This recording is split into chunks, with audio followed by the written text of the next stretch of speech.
എന്നോട് കൂടെ ഇരിക്കുന്നത്. കർത്താവ് നമ്മുടെ കൂടെ ഉണ്ടെന്നുള്ള വലിയ ഉറപ്പ്. കഴിഞ്ഞ ഞായറാഴ്ച നമ്മുടെ സഭായോഗത്തിൽ നമ്മളൊരു പ്രത്യേക വിഷയത്തിന് വേണ്ടി പ്രാർത്ഥിച്ചു. ബീഹാറിൽ കർത്താവിന്റെ മഹത്വമുള്ള വേല ചെയ്യുന്ന ഒരു ദൈവത്തിന് വേണ്ടി കർത്താവിന്റെ ദാസൻ സാറുമായിട്ട് വളരെ ക്ലോസ് ആയിട്ട് ഇടപെടുന്ന ഒരു ദൈവവൃത്തനാണ്. ബീഹാർ മിഷന്റെ കൂടെ വർക്ക് ചെയ്യുന്നത് ദൈവദാസൻ. ഒരു കുടുംബമായിട്ട് പുല്ലൂരാണ് താമസിക്കുന്നത്. ചെങ്കോട്ടയ്ക്ക് പോകുന്ന വഴി. പുല്ലൂരല്ല, പുല്ലൂരെന്ന് ചെങ്കോട്ടയ്ക്ക് പോകുന്ന വഴി അതിനടുത്താണ്. വളരെ ചെറുപ്പക്കാരനായ ഒരു കർത്തദാസൻ, ആരോഗ്യതടാത്തൻ, സുന്ദരൻ, നല്ലൊരു ഫാമിലി. ദീർഘവർഷങ്ങളായിട്ട് അവര് ഷാർജയില് നല്ല മാന്യമായി ജോലി ചെയ്തുകൊണ്ടിരിക്കുമ്പോൾ ദൈവശബ്ദം കേട്ടു. കർത്താവിന്റെ മഹത്വമുള്ള വേലയ്ക്ക് വേണ്ടി ഇറങ്ങി.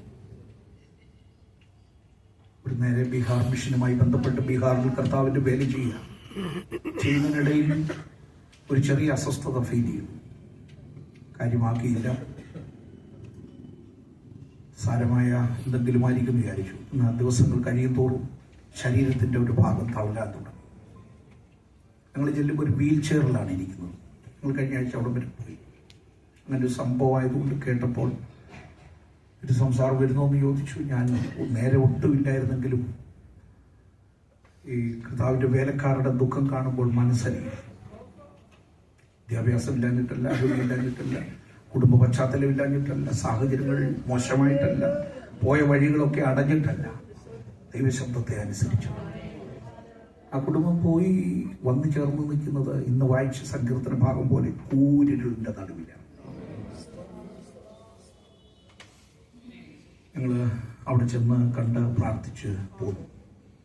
ഞാൻ പറഞ്ഞത് ചില വിഷയം പകച്ചു പോകുന്ന ചില വിഷയം, ചിലതിനൊന്നും നമുക്ക് ഉത്തരവില്ല.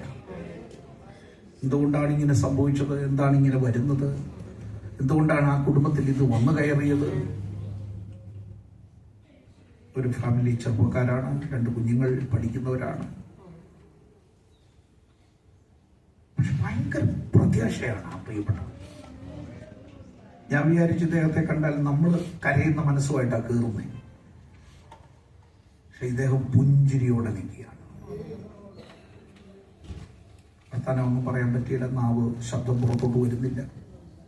പക്ഷെ ഒരുക്കും ആ സഹോദരനില്ല, ആ ദൈവദാസനില്ല. അതിനേക്കാൾ അത്ഭുതപ്പെടുത്തിയത് ന്യായമായിട്ട് ആ സഹോദരി തളർന്നു പോകുന്നതാണ്.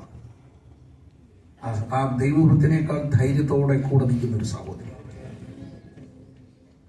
പ്രിയപ്പെട്ടവരെ, കൂരിൽ താഴ്വരയുടെ അനുഭവം അതൊരു വല്ലാത്ത അനുഭവം. പിടിച്ചു നിൽക്കാൻ പറ്റാത്ത ചില അനുഭവങ്ങളാണ്. കൂടെ കാണേണ്ട പലരും കാണാത്ത ചില മണിക്കൂറുകളാണ്. പക്ഷേ വാക്ക് പറഞ്ഞൊരു പൊന്നു കർത്താവുണ്ട്. അതിനെ ആഴത്തിൽ അനുഭവിച്ചപ്പോഴാണ് 23-ാം സങ്കീർത്തനത്തിൽ ദാവീദ് കണ്ടത്. ഭക്തൻ പറയാ, കൂരിരുൾ, കൂടെ കാണേണ്ട പലരും, ഭാര്യ ഉൾപ്പെടെ, മക്കൾ ഉൾപ്പെടെ എല്ലാവരും മാറി. കൂടെ ഉണ്ടെന്ന് പറഞ്ഞാൽ ആരാ? അത്താഴപ്പെട്ടിരിക്ക് വകയില്ലാത്ത കുറച്ചു പേരുണ്ട്. ഏറ്റവും സമൂഹത്തിലെ ദരിദ്രൻ. ദാവീദിന്റെ കൂടുണ്ടായിരുന്ന സമൂഹത്തെ കുറിച്ച് കൊടുത്തിരിക്കുന്നതിലാണ് ഞെരുക്കമുള്ളവര്, കടഭാരമുള്ളവര്, സന്തുഷ്ടിയില്ലാത്തവര്, ഇവരാ കൂടെ. തന്റെ പ്രശ്നത്തെക്കാൾ വലിയ പ്രശ്നമുള്ളവരാ ചുറ്റുപാടെന്ന്.